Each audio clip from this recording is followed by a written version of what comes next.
First of all అందరికీ ఒక good news అయితే చెప్పాలి. అందులో ముఖ్యంగా మా ఛానల్ యొక్క సబ్స్క్రైబర్స్కి అలాగే వ్యూవర్స్కి ఈ వీడియో చూస్తున్న ప్రతి ఒక్కరికి thank you so much.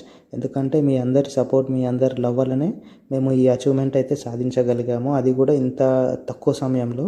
So అదేంటంటే ఈ వీడియో చేసే సమయానికి అంటే 2024 జనవరి కంప్లీట్ అయిపోయేసరికి మన ఛానల్కి 1000+ సబ్స్క్రైబర్స్ వచ్చారనమాట. ఈ 1000+ సబ్స్క్రైబర్స్ రావడానికి మాకు టోటల్గా 7 months అయితే టైం పట్టింది. అందులో 6 monthsలో 650+ సబ్స్క్రైబర్స్ వస్తే ఓన్లీ జనవరి మంత్లోనే 350+ సబ్స్క్రైబర్స్ వచ్చారనమాట. అంటే జనవరిలో మన ఛానల్ అనేది కొంచెం గ్రోత్ ఎక్కువ వచ్చింది. సో వ్యూవర్షిప్ ఎక్కువ వచ్చింది, అలాగే సబ్స్క్రైబర్స్ కూడా ఎక్కువగానే వచ్చారు. ఇదైతే చాలా సంతోషకరమైన విషయం. ఎందుకంటే మాకు ఛానల్కి సబ్స్క్రైబర్స్, వ్యూవర్షిప్ పెరిగే కొద్దీ మాకు కూడా ఎంకరేజ్మెంట్లా ఉంటుంది. సో అలాగే మా మీద కూడా రెస్పాన్సిబిలిటీ కూడా పెరుగుతుంది. ఎందుకంటే సబ్స్క్రైబర్స్ పెరుగుతున్నారు, వ్యూవర్షిప్ పెరుగుతుందంటే దానికి తగ్గట్టు మేము వీడియోస్ చేయాలి, అలాగే దానికి తగ్గట్టు మంచి కంటెంట్ తోటి కూడా ముందుకు రావాలి. సో మీ సపోర్ట్ ఇలానే ఫ్యూచర్లో కూడా కంటిన్యూ అవ్వాలని అయితే కోరుకుంటున్నాను. సో అందరికీ వన్స్ అగైన్ ఇంకొకసారి పేరున ప్రతి ఒక్కరికి thank you so much. So me support ఇలానే కంటిన్యూ చేస్తారని అయితే కోరుకుంటున్నాను. వీడియోలోకి వెళ్తే కర్ణాటక యొక్క అసెంబ్లీ విధాన సౌధ చూద్దామని అయితే ఇక్కడికి వచ్చాము. మా వాళ్ళు అయితే కార్ దిగి చూడడానికి అయితే ముందుకు వెళ్ళారు. నేను కార్ పార్క్ చేద్దామని ఇక్కడ అన్ని ఆటోలు, కార్లు ఉన్నాయి కదా, ఇక్కడ ఖాళీ ప్లేస్లో చేద్దామని అయితే ఒక ప్లేస్లో తెచ్చి ఆపాను. అప్పటికే వెనకకెళ్ళి ట్రాఫిక్ పోలీస్ వచ్చి ఫోటో తీసి చాలా నేసాడు అనమాట. అది నేను అబ్జర్వ్ చేయలేను. దిగేసి మళ్ళీ లాకేష్ బయటకు వెళ్తున్నాను. మా వాడు చూసినట్టున్నాడు. మా వాడు వెళ్ళి మాట్లాడుతున్నాడు ట్రాఫిక్ పోలీస్ తోటి. సో ఆలోపు ఏం మాట్లాడో తెలియదు. డిలీట్ చేయడానికి అయితే రెడీ అయ్యాడు. డిలీట్ చేస్తే చేసిండు, బట్ చేసినాక ఇక్కడ కార్ పెట్టొద్దు, ఇమీడియట్గా వెళ్ళిపోమంటాడు. సో అందరినీ తీయమని చెప్తలేడు, మమ్మల్ని మాత్రం వెళ్ళిపోమని చెప్తున్నాడు. అక్కడ ఉన్న ఆటోలు, కార్లను, ఇంకా అక్కడ ఏంటంటే నో పార్కింగ్ బోర్డు కూడా లేదు. సో వాళ్ళందరికీ వేయబో, వాళ్ళందరికీ తీయమనవు, మమ్మల్ని ఎందుకు తీయమన్నావు అంటే వాళ్ళకు కూడా ఇస్తాను, వాళ్ళకు కూడా ఇప్పుడు చెప్తాను అంటాడు. సో ఇక నాకు కోపం వచ్చేసింది. సో మేము ఎక్కడో హైదరాబాద్ నుంచి మీ కర్ణాటక చూద్దాము, మీ బెంగళూరు చూద్దామని ఇక్కడికి వస్తే మీ కర్ణాటకకు వచ్చే టూరిస్టులకు మీరు ఇట్లా నా వెల్కమ్ చెప్పేది, ఇది కరెక్ట్ పద్ధతి కాదు.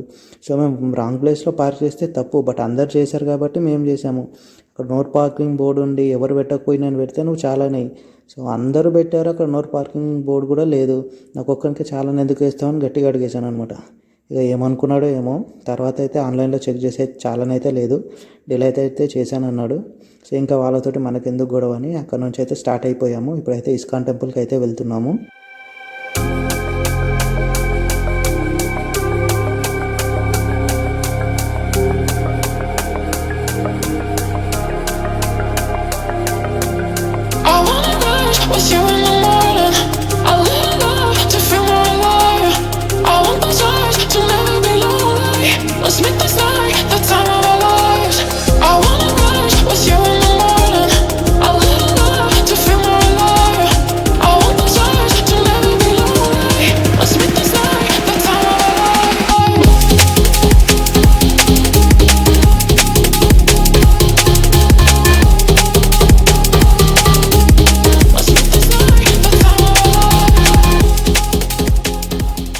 బెంగళూరులో ఉన్న ఫేమస్ అయిన ఇస్కాన్ టెంపుల్కి అయితే వచ్చాము.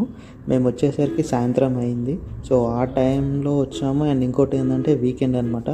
సో సాయంత్రం వీకెండ్ కాబట్టి జనాలు అయితే చాలా ఎక్కువగా ఉన్నారు. బయట ఆటోలు కూడా బాగానే ఉన్నాయి, లోపల కార్లు కూడా ఎంట్రీ లేదని అయితే అంటున్నారు పార్కింగ్కి, అక్కడ ముందు అడిగితే. బట్ వీళ్ళైతే పంపిస్తున్నారు. చూద్దామని అయితే లోపలికి వెళ్తున్నాము. అరే స్వామి, ముందే చెప్తే అక్కడ నుంచి పోయేటోని కదా, ఇటు వచ్చినాక అక్కడ బాగుంటాడు. సరేలే అని మళ్ళీ పక్కకు మలుపుకొని పక్క నుంచి వెళ్ళాము. ఇక్కడైతే ఎంట్రీ టికెట్ అయితే ఏం తీసుకోలేదు కార్కి. లోపలికి వెళ్ళేటప్పుడు ఒకటి ఏటీఎం కార్డులకు ఒక కార్డు ఇచ్చారు, అది తీసుకున్నాను. డబ్బులు అయితే ఏం కట్ అవ్వలేవు అనుకుంటాను. సరే రిటర్న్లో వెళ్ళేటప్పుడు అయితే చూద్దాం, అప్పుడేమన్నా కట్ చేసుకుంటారా లేదో. సో ప్రజెంట్ అయితే లోపలికి వెళ్తున్నాము. పార్కింగ్ ఉందో లేదో అయితే నాకైతే డౌటే అనిపిస్తుంది, జనాలు అయితే చాలామంది ఉన్నారు.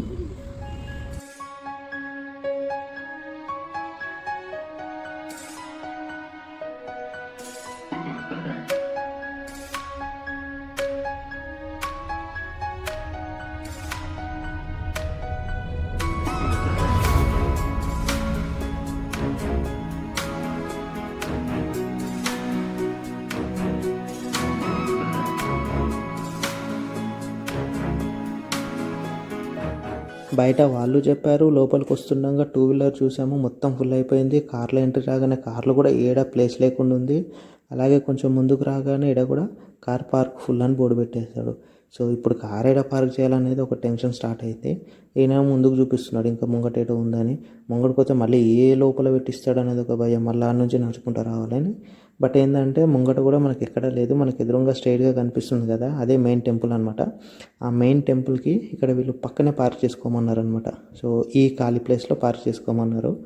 సో నేను అనుకున్నాను ఎక్కడ దూరం పోవాల్సిన అవసరం అయితే లేదు, టెంపుల్ పక్కనే పార్కింగ్ అయితే దొరికింది, హ్యాపీ. బట్ నేను అనుకున్నట్టు వరస్ట్ సిచ్యువేషన్ అయితే ఏం లేదు కార్ పార్కింగ్కి. కార్ పార్కింగ్ అయితే చాలా ఫెసిలిటీ ఉంది. ముంగట కనిపిస్తుంది కదా, అందులో కూడా కార్ పార్కింగే. మనము అక్కడ కార్ పార్క్ ఫుల్ అయింది కదా, అక్కడ కూడా ఒక కార్ పార్కింగే, దాని పక్కన కూడా ఉంది. సో మొత్తం 3-4 ఉన్నాయన్నమాట కార్ పార్కింగ్కి. సో పార్కింగ్ ఇబ్బంది అయితే ఏమి లేదు. అంత ఇబ్బంది ఉంటే వాళ్ళు తొందరగా అయితే పంపించేస్తున్నారు వెహికల్స్ని. సో ఇదైతే బాగుంది ఇక్కడ కార్ పార్కింగ్కి. సో కార్ పార్కింగ్ చేసి టెంపుల్ లోపలికి అయితే వెళ్దాము.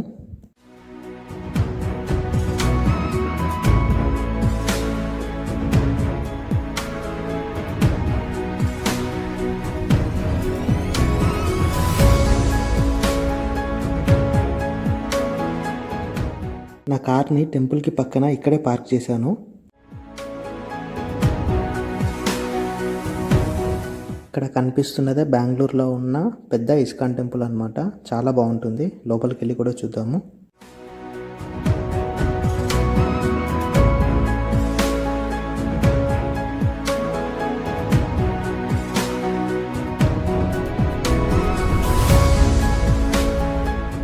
ఇప్పుడు లాస్ట్లో కనిపిస్తుందే మెయిన్ టెంపుల్ అనమాట. ఆ మెయిన్ టెంపుల్కి వెళ్ళే కంటే ముందు మనకు ఇంకా 2 టెంపుల్స్ ఉంటాయి.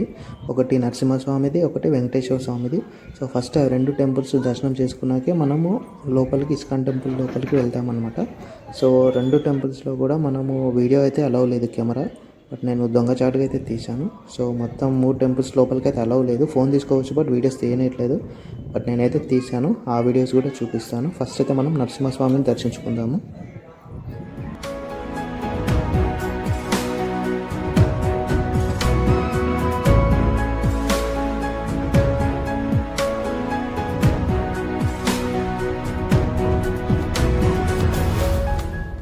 ఫస్ట్ నరసింహస్వామి దర్శనం అయితే అయిపోయింది. ఇప్పుడు నెక్స్ట్ వెంకటేశ్వర స్వామి దర్శనం చేసుకొని వెళ్దాము.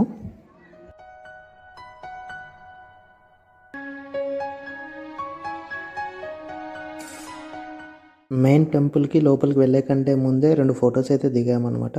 సో మళ్ళీ లోపలికి వెళ్ళాక ఇదే రూట్లో వస్తామో రామో తెలియదు, మళ్ళీ ఛాన్స్ ఉంటుందో ఉండదో అని.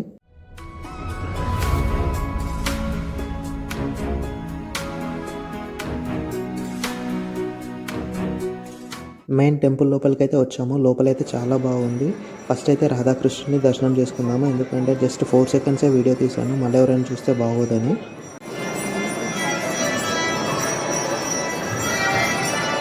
రాధాకృష్ణుల దర్శనం అయిపోయాక మనం అలాగే కొంచెం ముందుకెళ్ళి లెఫ్ట్ సైడ్లో మనకు బుక్ స్టాల్ లాగా ఉంటుంది. ఇక్కడ చాలా రకాల బుక్స్ ఉన్నాయి, అన్ని లాంగ్వేజెస్ దొరుకుతాయి అన్నమాట. సో అక్కడ బుక్స్ తీసుకున్న వాళ్ళు తీసుకొని మళ్ళీ మనం హాల్లోకే రావచ్చు అనమాట. అక్కడ వచ్చి కూర్చొని చాలామంది భజన అయితే చేస్తారు.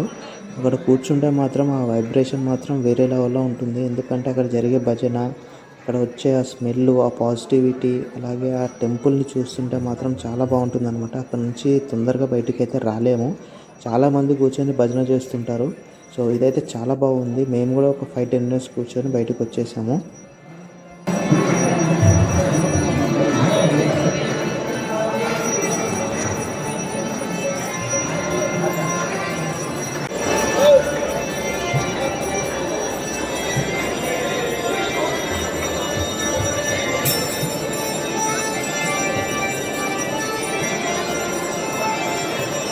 టెంపుల్ నుంచి బయటకు వచ్చేటప్పుడు కూడా ఒక 2 సెల్ఫీ ఫొటోస్ అయితే తీసుకున్నాము, ఎవరికి తెలియకుండా.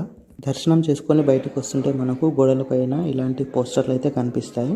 ఈ పోస్టర్లు ఏంటంటే ఈ టెంపుల్ ఎప్పుడు కన్స్ట్రక్షన్ స్టార్ట్ చేశారు, ఎప్పుడు కంప్లీట్ అయ్యింది, దీంట్లో ఎవరెవరు పార్టిసిపేట్ చేశారు, ఎక్కడ ఈ ప్లేస్ ఎక్కడ ఉంది ఏందనేది మొత్తం ఇక్కడ ఉంటుందన్నమాట. మనం అదంతా చూసుకుంటూ రావచ్చు. అలాగే ఫుడ్ కోర్ట్ కూడా ఉంటుంది మనకు తినడానికి. తర్వాత అలాగే బయటకు వచ్చేస్తే మనకి అక్కడ చిన్న షాపింగ్ లెక్క ఉంటుంది, అంటే మనకు పూజ ఐటమ్స్ కానీ అలాగే దేవుని యొక్క ఐడల్స్ ఇవన్నీ దొరుకుతాయి అన్నమాట. అవి కూడా తీసుకునే వాళ్ళు తీసుకోవచ్చు. మొత్తం బయటకు వచ్చేస్తే మనకి ఇలాగా కొలను అయితే కనిపిస్తుంది. ఈ కొలను అయితే చాలా బాగుంటుంది. ఇక్కడ నుంచి అయితే ఒక వీడియో తీశాను టెంపుల్ని, చాలా బాగుంటుంది అన్నమాట. చూడండి వ్యూ అయితే.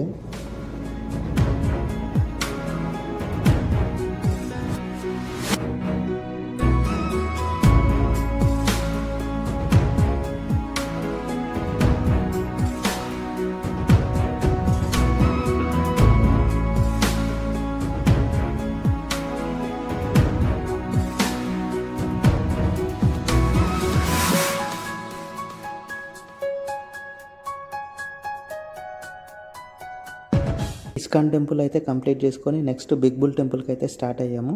ఇస్కాన్ టెంపుల్ నుంచి బిగ్ బుల్ టెంపుల్కి 12 కిలోమీటర్స్ దూరం ఉంటుంది. బట్ ఈ టైంలో బయలుదేరాం కదా, ఈవినింగ్ టైము, ట్రాఫిక్ ఎట్లుంటుంది అలాగే ఏ టైం పడుతుందో తెలియదు. బట్ ఇంకోటి ఏంటంటే ఇవాళ వీకెండ్ కదా, సో అక్కడ కూడా జనాలు ఎంతమంది ఉంటారో తెలియదు. బట్ రష్ ఎక్కువ ఉంటే మాత్రము అక్కడికి వెళ్ళాక స్కిప్ చేసి వెళ్ళిపోతాము. ఎందుకంటే ఈ ట్రాఫిక్లో చిక్కుపోయినాం అనుకో నైట్ 10 ఇక్కడనే అయిపోతుంది. సో మళ్ళీ మనం లాంగ్ వెళ్ళాలి కదా. సో ఒకవేళ అక్కడికి పోయినాక చూస్తాము, ఫ్రీగా ఉంటే వెళ్తాము, లేదంటే బయట నుంచే వెళ్ళిపోదాం అనేది డిసైడ్ అయ్యాము.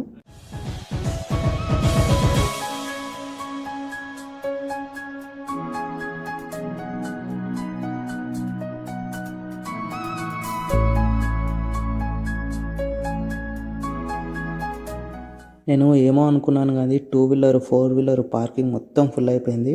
చూసారు కదా, మొత్తం బయటికి ఎగ్జిట్ వచ్చి మెయిన్ గేట్ వరకు కూడా కార్లు ఆపేసుకున్నారు. సో ఇక్కడ వరకు కూడా ఫుల్ అయిపోయింది అనమాట. సో ఇప్పుడు ఒక్కొక్కరిని బయటికి వదులుతున్నారు. చాలా రష్ ఉంది ఇక్కడ. వీకెండ్లో మాత్రం అస్సలు రాకుండా, ఎందుకంటే చాలా టైం పడుతుంది దర్శనానికి, 2-3 అవర్స్ కూడా టైం పడుతుంది. సో ఇక్కడ ముందు అక్కడ పోతే బిగ్ బుల్ టెంపుల్ కాడ కూడా ఎంత రష్ ఉంటుందో అనేది భయం అవుతుంది. బట్ వెళ్ళనైతే వెళ్దాము. ఇక్కడైతే 50 రూపీస్ ఏమో ఛార్జ్ తీసుకుంటున్నారు ఒక కార్కి పార్కింగ్కి.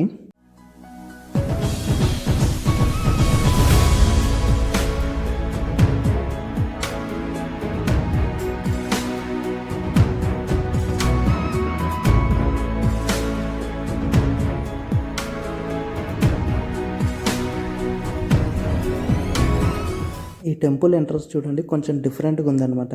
ఎంట్రీ అనేది ఆ సింహమా మరి అది పులియా తెలియదు, ఆ నోట్లో నుంచి లోపలికి వెళ్ళాలనుకుంటా. ఇదైతే కొంచెం డిఫరెంట్గా ఉంది అమ్మవారి టెంపుల్. బట్ చాలా బాగుంది. మేమైతే వెళ్ళలేదు, బట్ రోడ్ మీద వెళ్తుంటే కనిపించింది.